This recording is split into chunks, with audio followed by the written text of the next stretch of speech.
At first sight, you might think that choosing Saul as a character study for Glenlock might be somewhat negative. Well, I think by the time we finish our studies, brothers and sisters, you'll see that that's not the case.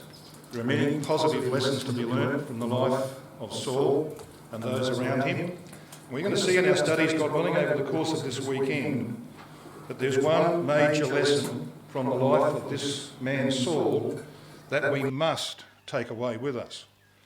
And it is the lesson of Gibeah.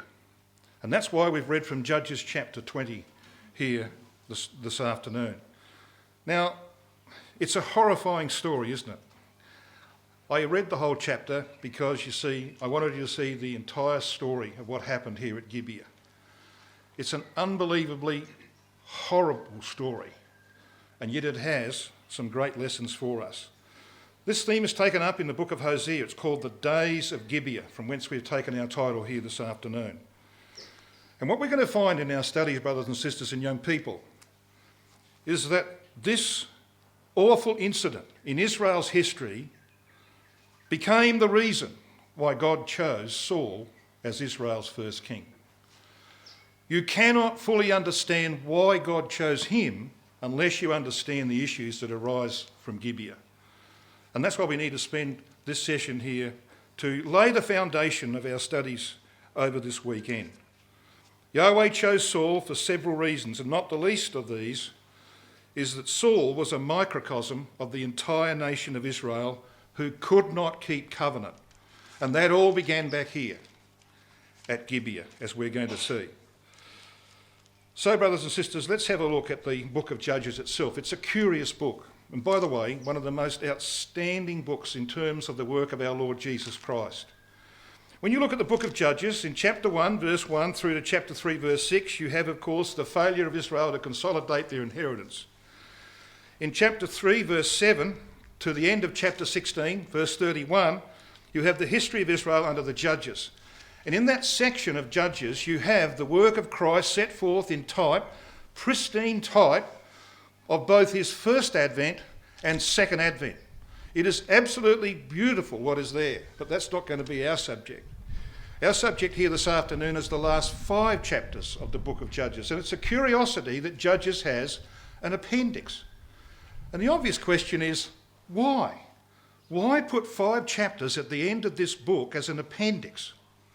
So what does this appendix contain? Well, it contains, of course, in chapter 17, the first case, the first recorded case of the manufacturing of an idol and the creation of a false priesthood with the very grandson of Moses as the priest.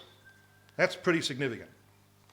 In chapter 18, you've got the Danites who could not take their allotted area in the land of Canaan, finding another place, and 600 of them take Micah's idol and his priest, and they go up north to Laish, they capture it, and they establish in Israel the first great apostasy in which Yahweh's covenant is broken. In chapter 19, you've got the terrible story of the Levite who chases after his errant concubine down to Bethlehem, Judah, brings her on the way back, and stops over, foolishly, he would have been better in Jebus, he stops over foolishly in Gibeah. And we know what happened there. She is brutalised, of course, at the hands of evil men, dies on the threshold of the house. He picks her up, puts her on the donkey, takes her back to Mount Ephraim, divides her up into 12 pieces, packages it up and sends it to the recorders of every tribe. Imagine that happening today. You get a piece of a body turning up to be presented to your tribe. And that's what brought about what we've just read out of Judges 20, the gathering of the entire nation of Israel together to deal with this matter that had occurred in Gibeah. It's an awful story. Chapter 20 is about this indignation that is shown by the nation, but it's hypocritical indignation. And they come to suffer dreadfully themselves. We'll see the reason for that in a moment. In Judges 21, Israel is in a quandary because almost the entire tribe of Benjamin has been destroyed except for 600 male survivors for whom there's no wives. They have to find a way around the oaths, the vows that they had made here at Gibeah. So that's what these appendices contain. You know, they are tucked in between chapter 2, verse 9 and verse 10. So if you want to make a little note in your Bible, these last 5 chapters of the book of Judges fit in between chapter 2, verse 9 and verse 10. If you come back to that second chapter of Judges, you'll see where it fits in. Verse 9 of chapter 2 says, "And they buried Joshua in the border of his inheritance in Timnath-Heres in the Mount of Ephraim, on the north side of the hill Gaash. And also all that generation were gathered unto their fathers, and there arose another generation after them, which knew not Yahweh, nor yet the works which he had done for Israel." So these 5 chapters at the end of the book, the appendices, fit between those 2 verses. Now, how do we know that? Well, you read in verse 10 that all that generation were gathered unto their fathers. So come back to the appendices themselves, and let's have a look at the proofs as to how we can establish this fact. Judges chapter 18, for example, and at verse 30. In Judges 18 and at verse 30 we read, "And the children of Dan set up the graven image, and Jonathan the son of Gershom, the son of Manasseh, he and his sons were priests to the tribe of Dan until the day of the captivity of the ark," as it should read, by the way. The captivity of the ark. So what's that tell us? Well, you've got the grandson of Moses here. So why do we read Manasseh? Gershom, the son of Manasseh. Well, you see, the Sophorim at some point, because of their desire to see Moses clean in the eyes of Israel, they could not bring themselves to record the fact that this was the grandson of Moses. That would have been humiliating for Moses and for them. And so they changed it. They changed the name Moses to Manasseh. So why did they choose Manasseh, do you think? Well, Manasseh means causing to forget. And they wanted the nation to forget the fact that this was the very grandson of Moses who became the first false priest of an apostasy in Israel. He became, of course, Micah's priest, as chapter 17 records. And when you come to chapter 20 of Judges, to verse 28, you have another proof. Because we read there, did we not, of Phinehas in verse 28. "And Phinehas, the son of Eleazar, the son of Aaron, stood before the ark in those days." So Phinehas, of course, was the 3rd high priest of Israel. You had Aaron, and then, of course, you had Eleazar, and then you had Phinehas. So we know that the generation that surrounded Joshua was still alive when these things were played out in the last 5 books of the book of Judges. So we can tuck them between verses 9 and 10 of chapter 2. So why would that be the case, do you think? Why have we got these 5 chapters here? Would you have recorded them? Well, they're here for a reason, and we're going to see that reason as we pursue our study on Saul, Israel's first king. Now, another fascinating fact in these appendices of the book of Judges is the mention of Bethlehem, Judah. You will find Bethlehem, Judah referred to 7 times in 5 chapters. 7, of course, happens to be the covenant number, amongst other things. And so what we have here is a focus upon Bethlehem, Judah, which we know means the house of bread and praise. Why? Why would that be the case? Bethlehem was always a small and insignificant town. We know that from Micah chapter 5, verse 2.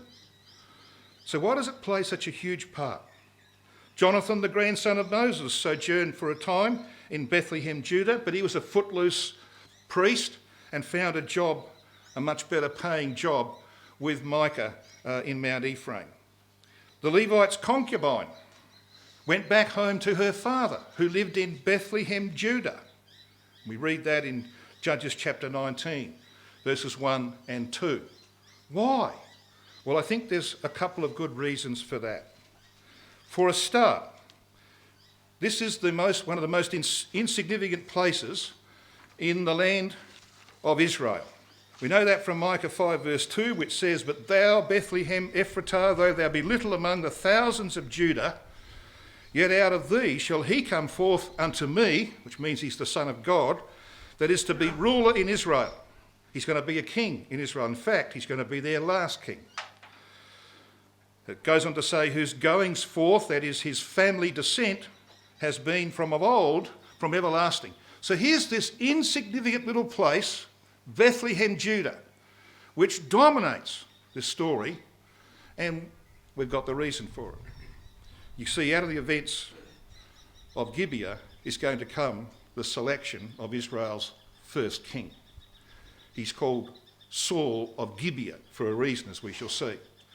And, of course, out of Bethlehem, Judah, is going to come Israel's last king.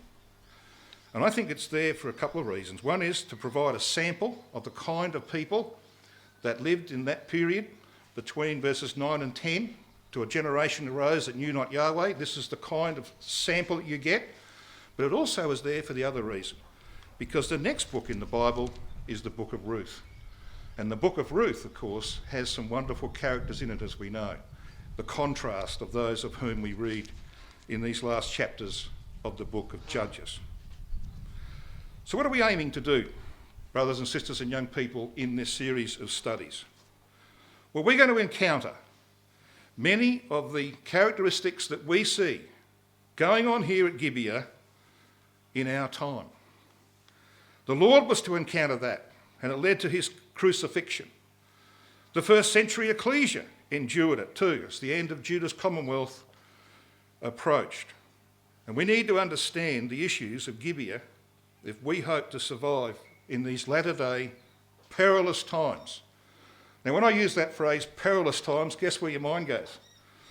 It goes, of course, to 2 Timothy chapter 3. And I want you to come to 2 Timothy chapter 3, because here we have the fundamental issue of Gibeah.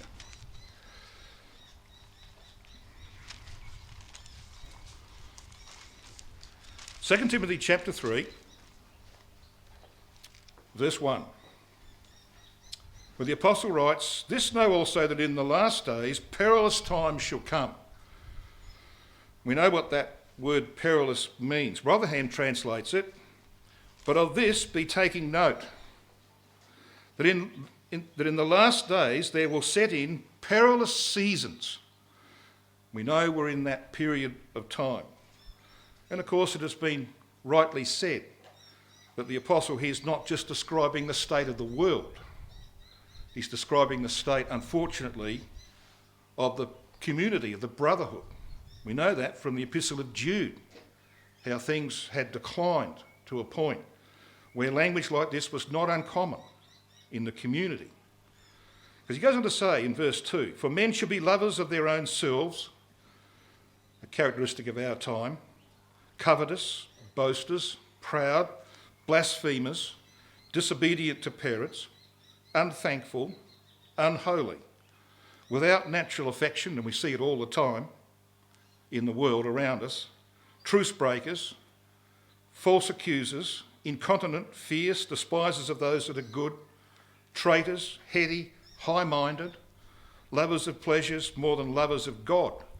And we know that there's a religious content to this, because he then says, "having a form of godliness, but denying the power thereof." Now, I want to focus on just one of those words that we've read, and that's the word truce breakers in verse 3. For those of you who want any more detail, it's in the notes that you've received, and you can follow up the detail of the other words that the apostle uses. Let's just focus on this word truce breakers. Listen to what Barnes says in his commentary on this word. The same word in Romans 1:31, he says, is rendered implacable. It properly means without treaty.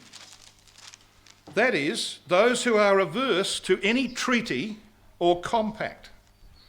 It may thus refer to those who are unwilling to be reconciled to others when there is a variance. That is, the idea of implacable. Or those who disregard treaties or agreements. In either case, this marks a very corrupt condition of society, he says. And then he adds this final sentence, which is very important. Nothing would be more indicative of the lowest state of degradation than that in which all compacts and agreements were utterly disregarded. If you had to choose one word for Saul, it would be that word. He was a truce breaker. He was a man who broke every agreement, every vow, every promise that he made, except one. And that one he couldn't break because he was dead the next day. He made a vow using Yahweh's name to the witch of Endor. And he would have broken that too, except that he was dead the next day. So that was the characteristic of Saul. I would put it to you, brothers and sisters and young people, as we see 1 in 2 marriages in the world fail, as we see marriages in our community fail, I would put it to you that we've got a problem with keeping covenant. And that is something that's going to come out of every single study that we undertake here this weekend.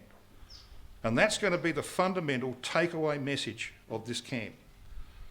Will we be seen by our God as covenant keepers, as he is? Or will we be seen like Saul, who made an absolute mess of the opportunities that he was given? So we've got these aims as we proceed with this study on Saul of Gibeah. So, brothers and sisters and young people, I want to take you back to this record now of Judges chapter 20 and have a look and see what's going on here.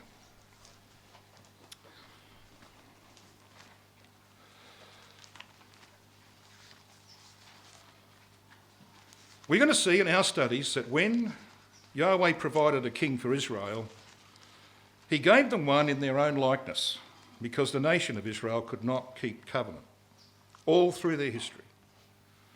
They, of course, eventually demanded, make us a king to judge us like all the nations.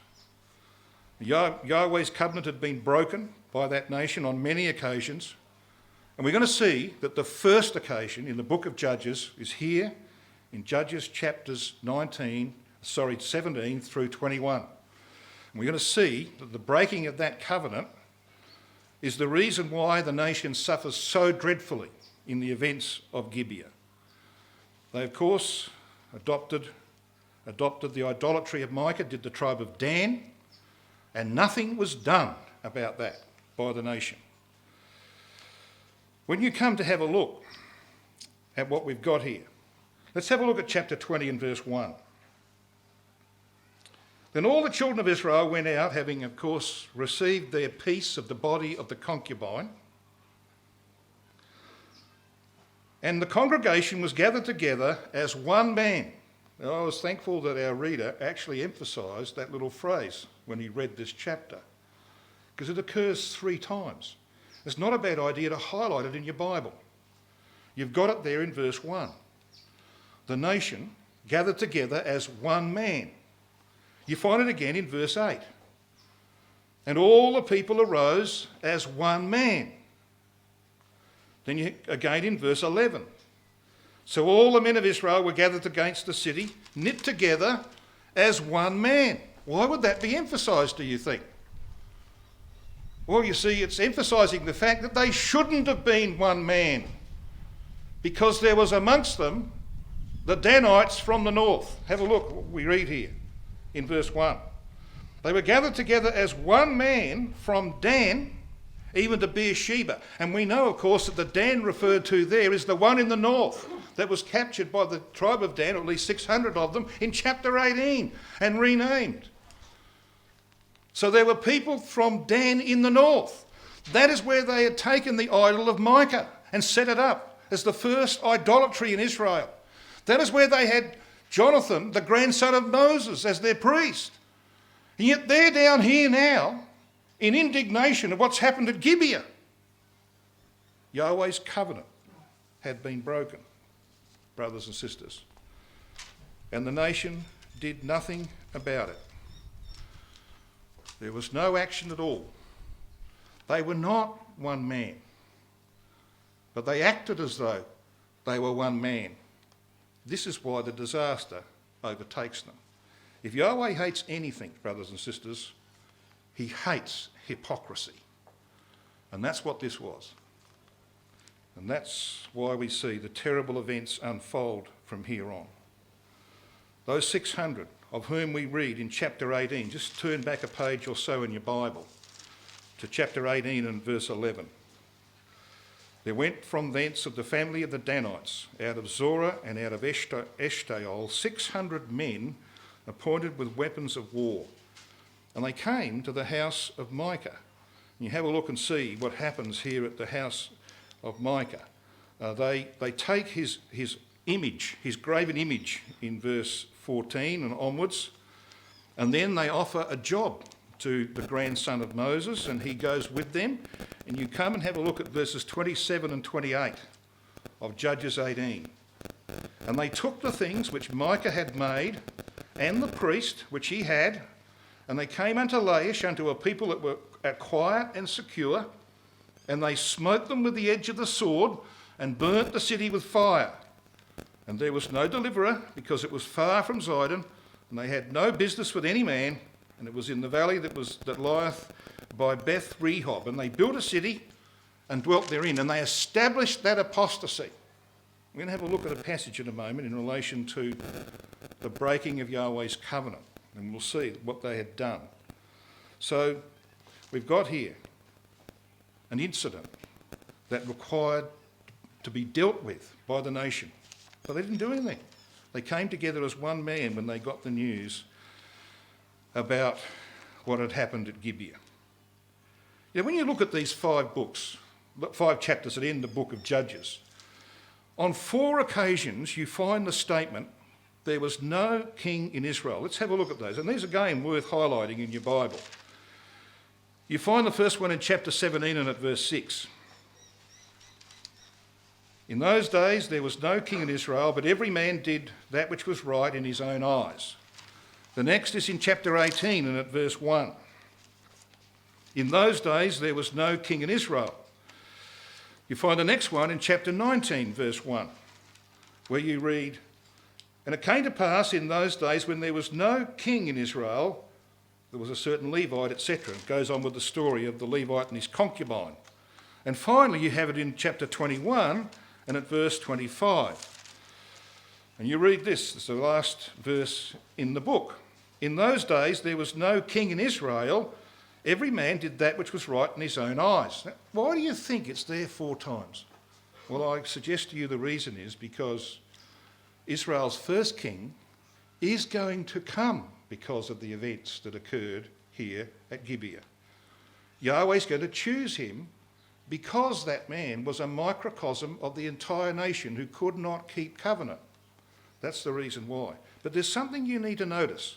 Did you notice in the first occurrence in chapter 17, verse 6, and here in the last one in verse 25 of chapter 21, that there are some italicised words in that verse? And you know, of course, when you have italics in the King James Version, it's telling you that there's no equivalent Hebrew words in the text. So drop them out. Leave them out. What do you get? It says, in those days there was no king in Israel. Every man did right in his own eyes. So this is not saying that they went about and did their own thing, which of course what this world does. They just do their own thing. It's not saying that. It's saying that what they did, they justified. It was a time when you justified your actions. You found reasons to justify your behaviour. That's, of course, exactly what we see today, isn't it? A world that is, it's all about relativity. You can justify whatever you like. And that, brothers and sisters, was the character of the times. There was no king in Israel. They were doing what they liked, and they could justify their behaviour. And I thought it might be appropriate to read out something, and it's actually in your notes. It was written back in 2011, a brother's lament of 2011. This is what he wrote. We are currently in the golden age of sin. Right is wrong, and wrong is right. The only real sin today is talking about sin. We have the perfect storm of humanism, evolution, and moral relativity in society around us. This has eroded our standards and brought about a moral and doctrinal laxity in our ecclesias. In an honest effort to become more loving and kind, we are now threatened by a dynamic of extreme tolerance. In that climate, the tolerant stand idle as people simply do as they please, but swiftly condemn anyone who judges doctrine and behaviour according to biblical standards. I think he had it right. And so when you read a passage like Judges 21:25, think about that, because that's what they did. They justified their behaviour. So then, let's dig a little deeper here, shall we, in relation to what happened in Judges chapter 20. The central issue of the events here at Gibeah was the making and breaking of covenants. As we pointed out, the tribe of Dan had set up their apostasy in the north of the land, and they were now involved here in the gathering together of the entire nation. But Yahweh's covenant has been broken. And if you have a look, if you can just keep your hand perhaps in Judges chapter 20 and have a very quick look at Deuteronomy chapter 4, this was the covenant that was broken by the Danites setting up their idolatry and their false priesthood in the north of the land. And now they've got representatives, they've got their soldiers from the north amongst the company of Israel. And this is well known. You know, you couldn't have the grandson of Moses as your priest, could you? Without people knowing. They didn't have the communications that we've got today, but I could tell you that would have got around. It was well known. And yet they did nothing about it. Deuteronomy chapter 4 and verse 23. Yahweh says through Moses, "Take heed unto yourselves, lest ye forget the covenant of Yahweh your God, which he made with you, and make you a graven image." The first recorded graven image was made by Micah in Judges chapter 17. It goes on to say, "Or the likeness of anything which Yahweh thy God hath forbidden thee." And that's exactly what they had done. And the Danites had established this apostasy in the north. And what we're going to see is that when they come together to deal with this problem, Yahweh is going to make them pay dearly because they had not dealt with the breaking of his covenant. And we're going to see all through this study how he feels about covenants being broken. It's going to be very, very clear what the takeaway message of this camp will be. You know, this was the first time since Joshua 24 that the nation had been gathered together as one. The last time was when Joshua was about to die and he gathered the whole nation in Joshua 24, and you know that chapter pretty well. And of course, now was an opportunity for them to deal with this apostasy in the north, but they didn't do that. And we're going to see that this was to curse the nation all through its future. And when Hosea speaks of this, as we will see in our studies tomorrow, God willing, we will see that in Hosea there's reference made twice to the days of Gibeah. And we'll see that it has to do with covenants. So these are far-reaching events. We are going to see in our exhortation, God willing, on Sunday morning, that our Lord Jesus Christ was actually thinking about this section of Scripture when he went to the cross. Yeah, he was. He was thinking about Gibeah when he went to the cross, and we'll see the reason why he was thinking about that a little later on. So here's our awful story. Now, what I want you to do with me, if you wouldn't mind, is to have a look and see how this unfolds. Come to verse 18 of Judges 20. There's 400,000 Israelites gathered. We know that from verse 17. Benjamin has put together an army of 26,700. If you have a look back at some of the previous verses, you'll see that there's 26,700 Benjamites, many of them very, very capable soldiers, as verse 16 emphasises. 400,000 Israelites in verse 17. Look what happens on day 1, verse 18. And the children of Israel arose and went up to the house of God and asked counsel of God and said, which of us shall go up first to battle against the children of Benjamin? And here's Yahweh's response. And Yahweh said, Judah first. So they go up, verse 19. Children of Israel rose up in the morning and encamped against Gibeah. Next day. And the men of Israel went out to battle against Benjamin, and the men of Israel put themselves in array to fight against them at Gibeah. And the children of Benjamin came forth out of Gibeah and destroyed down to the ground of the Israelites that day 22,000. Wow. It seems as though Benjamin only lost a few hundred, because they only lost 1,000 in 2 days. All right, so you've got 22,000. Now, what would you think? Well, we read what they thought, verse 22. And the people, the men of Israel, encouraged themselves and set their battle again in array in the place where they put themselves in array on the first day. And then you've got a parenthesis in verse 23. This is why they put themselves in array. The children of Israel went up and went before Yahweh until evening, and asked counsel of him, saying, shall I go again to battle against the children of Benjamin, my brother? And Yahweh said, go up against him. So that's twice. Twice that God has said, yes, this battle is right. It has to be done. And look what happens. Look at verse 25. And Benjamin went forth against them out of Gibeah the second day and destroyed down to the ground of the children of Israel again 18,000 men. All these drew the sword. Now you'd be getting a bit jumpy, wouldn't you? But it happens again. Look what we read in verse 27. They wept in verse 26. They inquired of Yahweh in verse 27. For the ark was there, and Phinehas, of course, was there with the ark. And he intercedes for the nation. The question is in verse 28, shall I yet again go out against Benjamin my brother? Or shall I cease? And Yahweh said, go up, for tomorrow I will deliver them into thine hand. So what do we learn from that? This is the third time they get the imprimatur of Almighty God, that the terrible things that the men of Gibeah had done should be punished. And because the tribe of Benjamin stood behind the men of Gibeah, they too would be punished.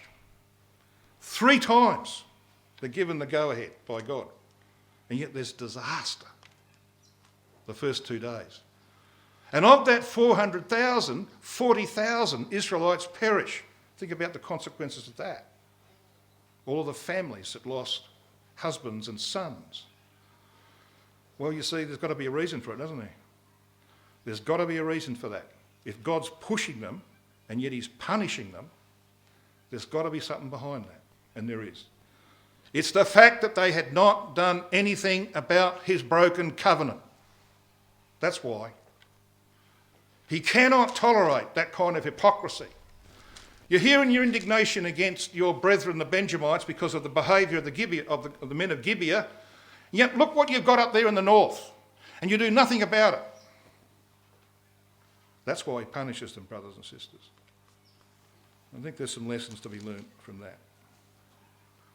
His covenant had been broken, and they're now about to break their own covenants here at Gibeah, as we shall see. And there's something very interesting in this, because back in Genesis chapter 49 and at verse 16, in the blessing of Jacob on his sons, you read these words. Genesis 49 and verse 16 says, Dan shall judge his people as one of the tribes of Israel. That's prescient, isn't it? Here's Jacob saying, Dan shall judge his people as one of the tribes of Israel. And here it is in Judges chapter 20, that he shouldn't have been there. The Danites had a problem, a huge problem, particularly those in the north. You know, when you have a look as to why this slaughter occurs, in Judges 17 and 18, you had 600 Danites that took Moses' grandson to Laish to set up their apostasy. Israel's hypocrisy is punished because of the broken covenant of Deuteronomy 4:23. And what do you end up with? In Judges 20 verse 15, Benjamin had mustered 26,700 men. They lost about 1,000 on the first 2 days. And then, of course, they lost all but 600. Interesting, isn't it? Started off with 600 Danites, and you end up with 600 surviving Benjamites. And what God had done to Israel was that he had taken his tithe. Vows and oaths are closely linked to tithing, particularly in Genesis. And I want you to come back and have a look. Have a look at this principle of how vows and tithing are linked. Genesis chapter 14.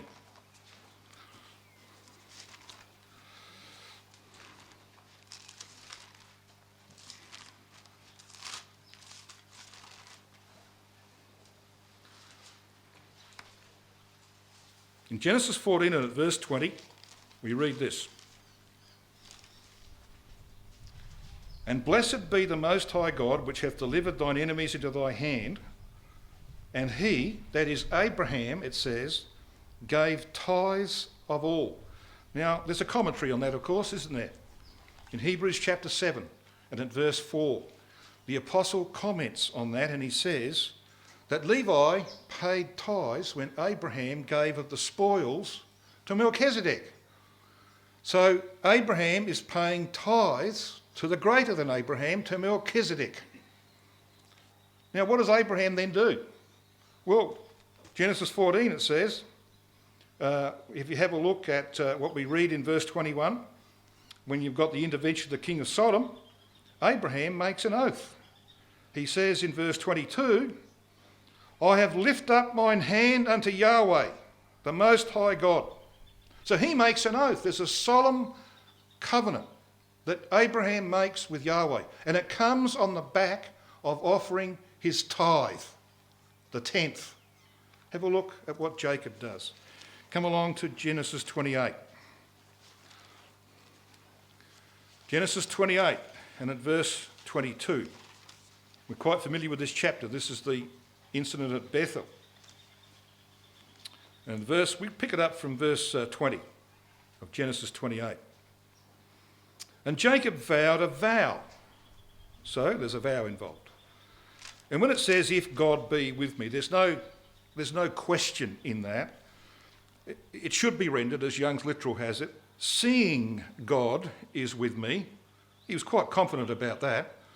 Seeing God is with me and will keep me in his way that I go, and will give me bread to eat and raiment to put on, so that I come again to my father's house in peace, then shall Yahweh be my God. And this stone which I have set up for a pillar shall be God's house, and of all that thou shalt give me, I will surely give the 10th unto thee. Get it? Get the picture? You got vows and covenants.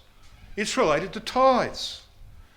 That's why 40,000 Israelites died of the 400,000.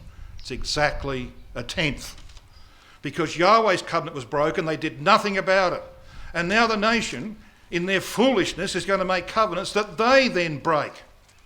That's what the Days of Gibeah is about. When you get that, you understand why God chose Saul, who couldn't keep covenant, as Israel's first king. That's the key message. It's interwoven in the entire life of King Saul. There's a certain poetic justice about this, isn't there, for hypocrisy. I want you to notice another little detail. This is a little bit more complex, but those who have got quick minds will get this. And it's in your notes, by the way. You can find this in your notes on page 4. There's a little slide in there called Poetic Judgment for Hypocrisy.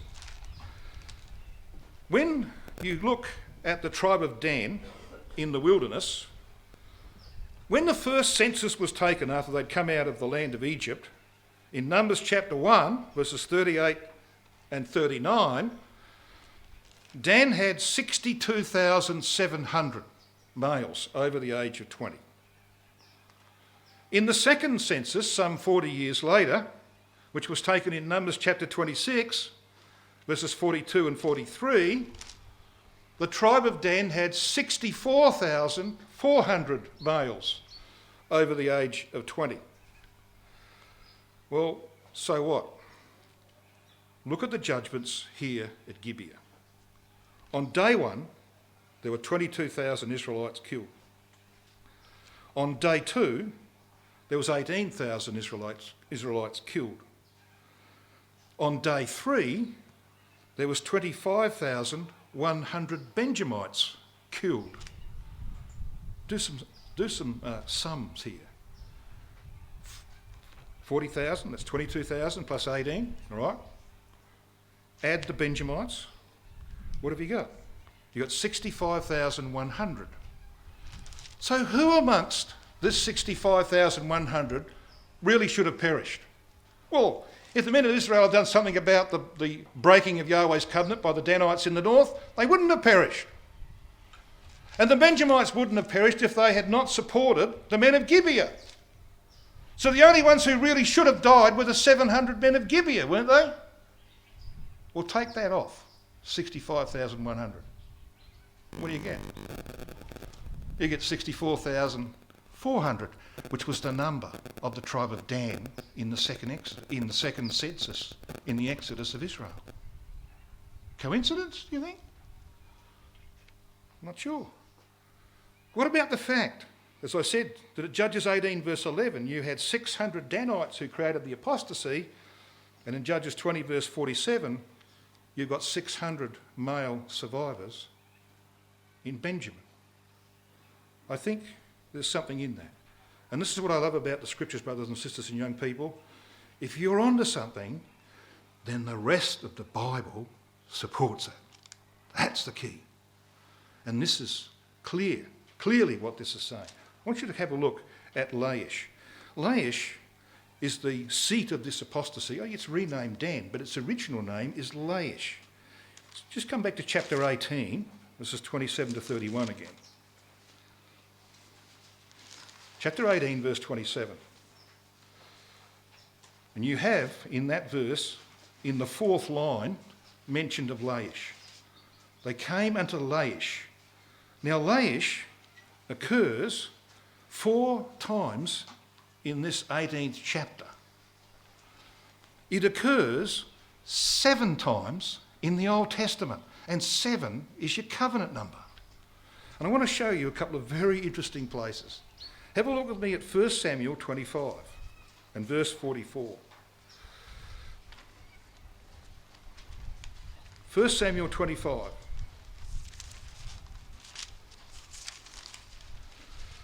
This is where Saul breaks a covenant. And this is what he does. 1 Samuel 25, 44. All right, what have we got here?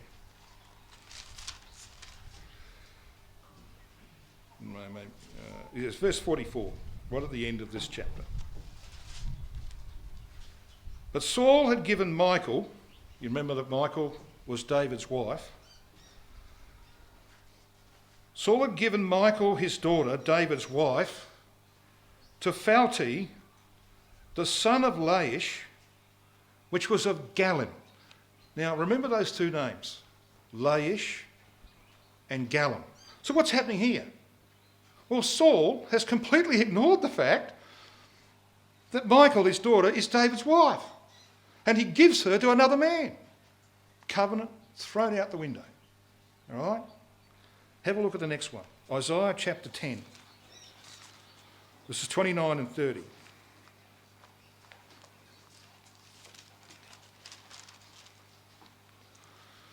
Now, Isaiah 10 is based, of course, upon the Assyrian invasion in the days of Hezekiah. And that Assyrian invasion, we know, all through Isaiah and through the book of Micah, is used as a type of the latter-day Gogian invasion of the land. So when you come to the places named at the end of Isaiah 10, where the Assyrians came, you know that this is where the latter-day Assyrian, Gog, is going to come when they invade the land.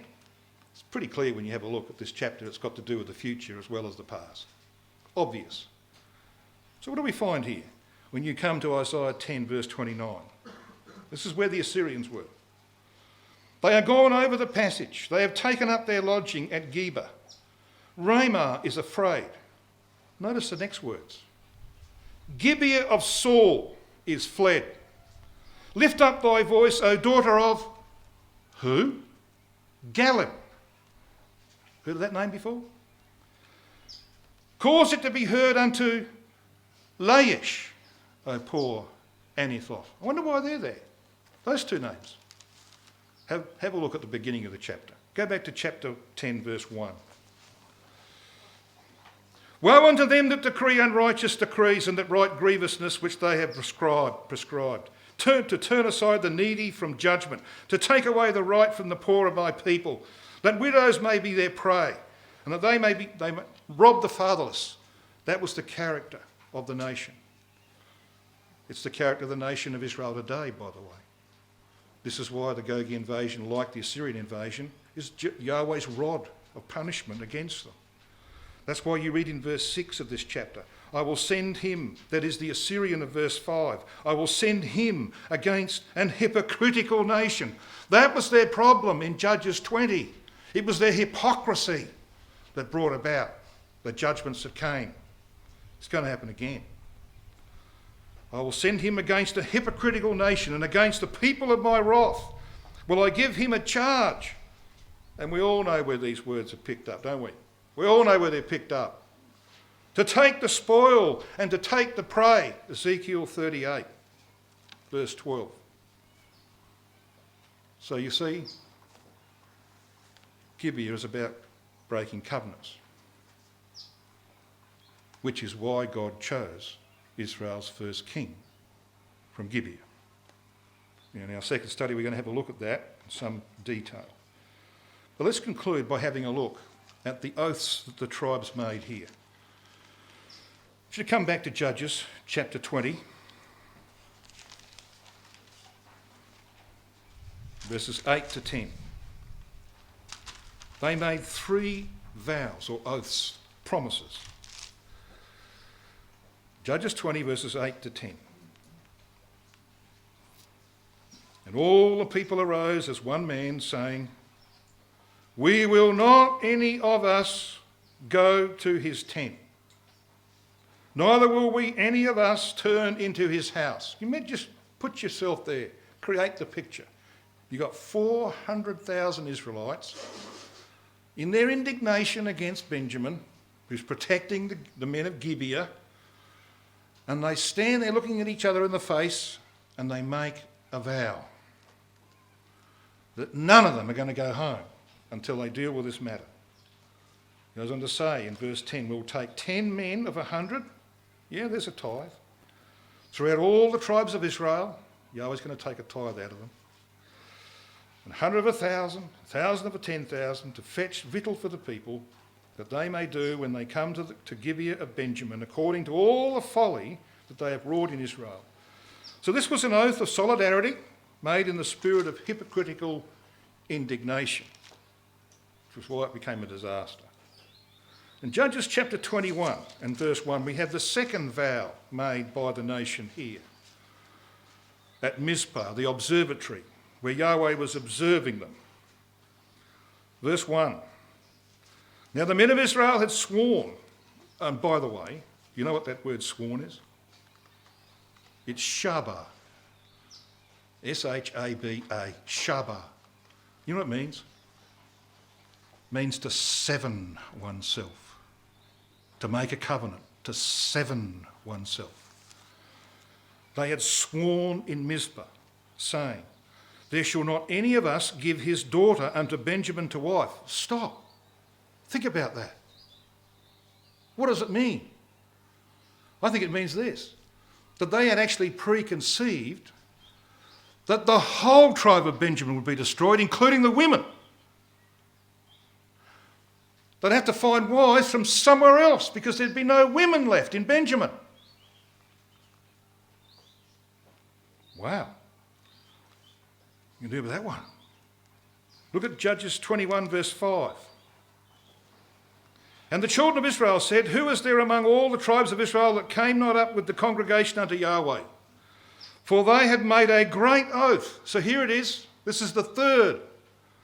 A great oath concerning him that came not up to Yahweh to Mizpah, saying, he shall surely be put to death. And of course, this is exactly what happens, isn't it? When they try and find wives for the 600 surviving males of Benjamin, there's no women left in Benjamin. Where are they going to get them from? Well, they go to Jabesh Gilead, don't they? And they destroy every living soul in that city except the 400 virgins who had not known man. Bring them back to give to the 600 survivors of Benjamin. Isn't that curious? Do you know how Jabesh Gilead was named, brothers and sisters? You know how it got its name? It got its name when Laban and Jacob made a covenant. Get the idea? The whole thing is built around covenants and the breaking of them. And when you have a look at what they had to do to try and find wives for Benjamin, they slaughtered everyone in the city of Jabesh Gilead and then proceeded to steal 200 young ladies from a vineyard. And the nation had gathered together on a special occasion, as you read in Judges chapter 21. Have a look there at Judges 21 and verse 19. They say in verse 18, we can't give our daughters willingly because we've made this oath. How are we going to get around it? Well, we'll get around it by stealing 200 young ladies. Verse 19, then they said, behold, there is a feast of Yahweh in Shiloh yearly in a place which is on the north side of Bethel, on the east side of the highway that goeth up from Bethel to Shechem, and on the south of Lebonah. Therefore they commanded the children of Benjamin, the 200 who didn't have wives, saying, go and lie in wait in the vineyards. Now, you're not allowed to do this, young men, at Glenlock, you know that, don't you? This is not good behaviour, all right? Can't do this. And it says, verse 21, and see, and behold, if the daughters of Shiloh come out to dance in dances, then come ye out of the vineyards, and catch you every man his wife of the daughters of Shiloh, and go to the land of Benjamin. We won't take any, we'll just sort of have a blind eye. We'll avert our sight. Yeah, you see what they're doing? There's extrapolation of the covenant, isn't it? Of the oath that they'd made. They're working around it. They're finding a way around it by, again, doing something that shouldn't have happened. So, brothers and sisters and young people, when you see what has happened here at Gibeah, you realise why Israel's first king was chosen from this place. I want you to have a look with me at Hosea chapter 10. We're going to spend quite a bit of time in Hosea 9 and 10, God willing, on Sunday morning for the exhortation. But I think it's well worthwhile just to have a look at Hosea 10 and verse 9, because this actually, it spells out the problem at Gibeah.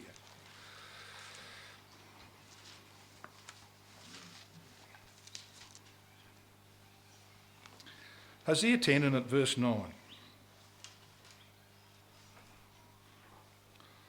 O Israel, thou hast sinned from the days of Gibeah. There they stood.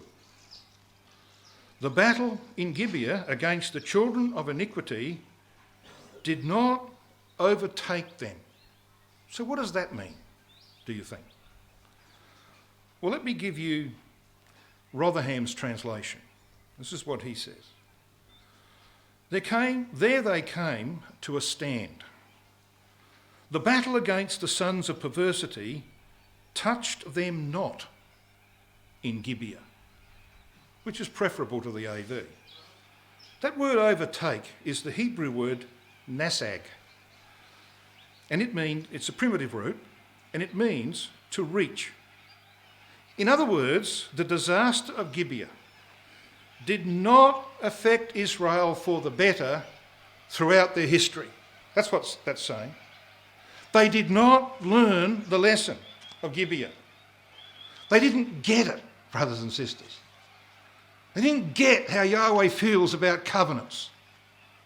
That when you make a promise, that he's not going to forget that. And he doesn't want you to forget it. They didn't get that. And they suffered dreadfully as a nation because of it. Just have a quick look at Isaiah chapter 42 and this principle of not getting it. Isaiah 42 verses 23 to 25.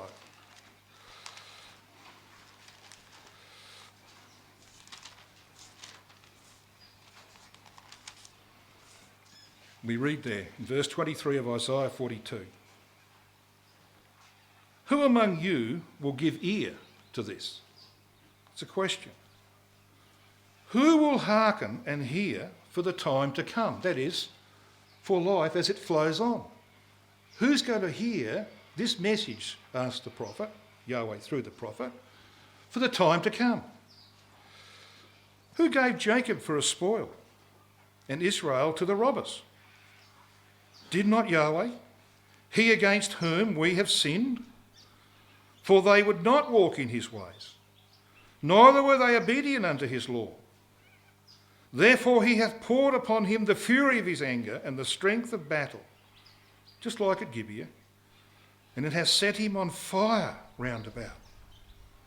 Yet he knew not. Isn't that curious about how human nature works? He knew not, and it burned him. Yet he laid it not to heart. That's the message of Gibeah. O Israel, thou hast sinned from the days of Gibeah.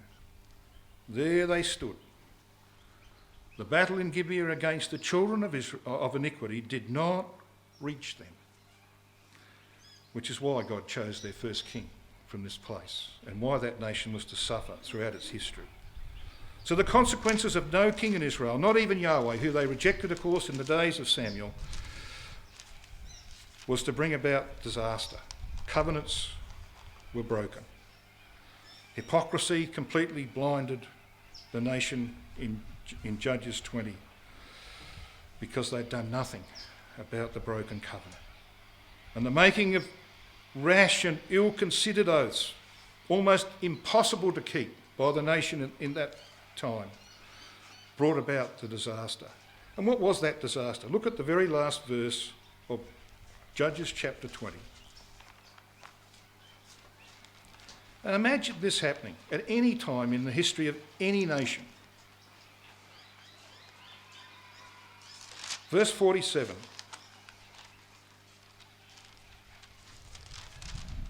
'48, 47 and 48. The 600 men turned and fled to the wilderness unto the rock Rimmon and abode in the rock Rimmon 4 months. There's your 600 survivors of Benjamin. Verse 48. And the men of Israel turned again upon the children of Benjamin and smote them with the edge of the sword, as well the men of every city as the beast and all that came to hand. Wouldn't it have been terrific when they came into the land if they'd done that to the Canaanites? Wouldn't that be great? But Judges chapter 1 and 2 tells us they didn't do that. But when it came to their own brethren, they slaughtered the whole tribe. Not just men, women and children, but all the animals as well. And they set on fire all the cities that they came to. What an incredible story that is. Gibeah is mentioned 48 times in the Old Testament. And exactly half of those 48 are here in Judges chapter 19 and 20 and 21. Isn't that incredible? Half.